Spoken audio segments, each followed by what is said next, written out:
Welcome to the Explainer. So let's just imagine for a second. You hit the jackpot.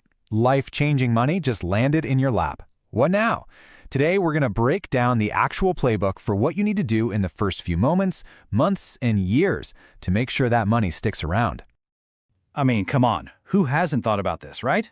You dream about the cars, the travel, the freedom of never having to work again. But what really happens when that fantasy suddenly becomes your very complicated reality? Well, believe it or not, for most people, it's a total catastrophe. The stats on this are actually pretty shocking. That winning lotto ticket, more often than not, it's a one-way ticket to ruin. Sudden wealth comes with all these hidden dangers that nobody ever talks about. And I'm not kidding. The dream can turn into a nightmare, fast. We're talking a huge spike in the risk of losing friends, family, even your partner. Substance abuse goes up. And the craziest part, there's a really high chance of ending up completely broke. It happens way more than you'd think. So the big question is, how do you avoid all that? How do you make sure your fortune is a blessing, not a curse?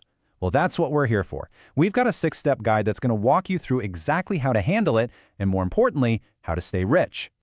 All right, first things first, we have to understand just how high the stakes are. And this isn't some abstract idea, this is real life. Let's start with a story, a cautionary tale that shows you exactly what can go wrong. Okay, so this is Jack Whitaker. Back in 2002, he won the Powerball. And we're not talking a little win. We're talking $314.9 million. At the time, it was the biggest jackpot ever won by a single ticket. And Jack, he was already a successful guy, known for being kind and super generous. But that generosity, without a solid plan, it destroyed him. His life completely fell apart. He got divorced, he was robbed multiple times, and in the most tragic turn of all, his granddaughter died of a drug overdose, an addiction that was fueled by his money.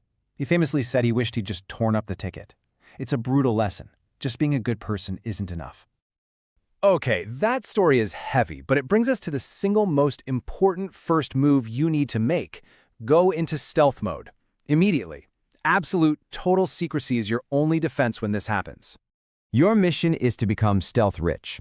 That means you tell nobody. Seriously, not your best friend, not your cousin, not a soul at work. The second the word gets out, everyone comes out of the woodwork. The only person you should bring into the circle at first is a top-notch attorney, someone who lives and breathes trusts and estates. They'll be your shield.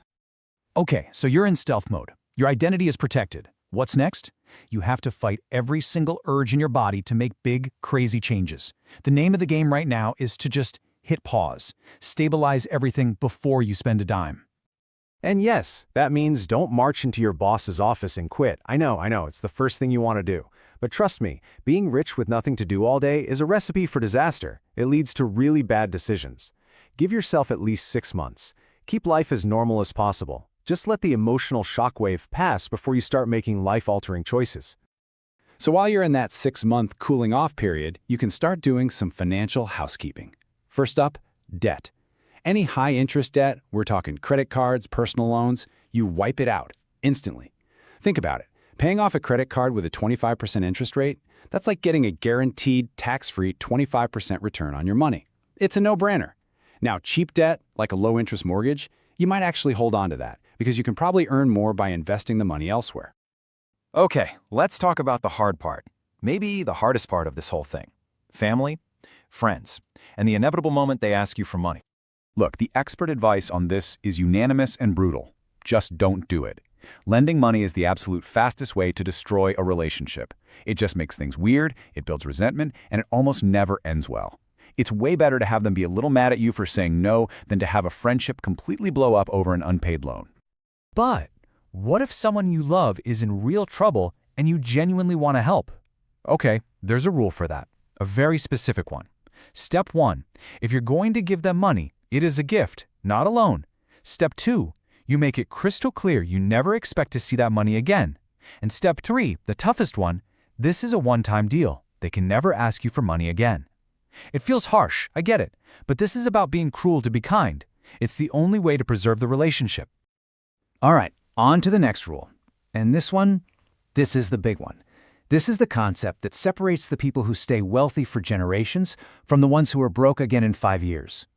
It's all about changing your entire mindset from being a spender to being an investor. It's called the money tree rule, and it's so simple, it's genius. The big lump sum you just got, that's the tree.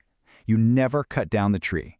Instead, you live off the fruit it produces, the interest, the dividends, the cash flow. People who spend the principal, they're basically chopping down their tree for firewood. Sure, it keeps you warm for a little while, but pretty soon, you're left with nothing but a stump. So to make this whole money tree thing work, you need a goal. You need a number. We call it your freedom figure. This is the amount of money you need to have invested so that the passive income it generates is enough for you to live on forever without ever touching that original pile of cash. And figuring it out is actually super easy. First, you decide on the annual income you want. What's the number that would let you live comfortably? Let's say, for example, it's $200,000 a year. All you do is multiply that number by 25. Boom! Your freedom figure is $5 million. So let's say your number is $5 million. How do you actually invest it? Well, this is where it gets interesting. The goal isn't really to get rich anymore. You're already rich. The goal is to stay rich. So you build a diversified portfolio designed to preserve your wealth while still kicking off a nice income. Here's just one example of what that could look like. You might put $1 million into a stock market index fund for growth, another $1 million into bonds for safety. $1 million could go into real estate for that sweet, sweet cash flow. Maybe you put a smaller chunk, say $500,000, into something higher risk like blue chip crypto. And you definitely keep $1 million liquid in a high-interest savings account. When you add it all up, a portfolio like this could realistically generate over $300,000 a year in income, way more than the $200,000 you needed. And that brings us to the final, and honestly, the most important point of all. We've talked about all the rules, all the strategies, but what's the point? What is all this money for? Because here's the real secret. True wealth, it's not about the stuff. It's not the fancy cars or the big houses. Real wealth is waking up in the morning and getting to decide exactly how you want to spend your day. It's about buying back your own time. That's the ultimate luxury. So, when you think about it, these rules aren't just about protecting your money. They're about what that money can give you. It's the key to unlocking a life of genuine freedom. So the final question I'll leave you with isn't what you'd buy if you got rich, it's what would you do with that freedom? What kind of life would you build?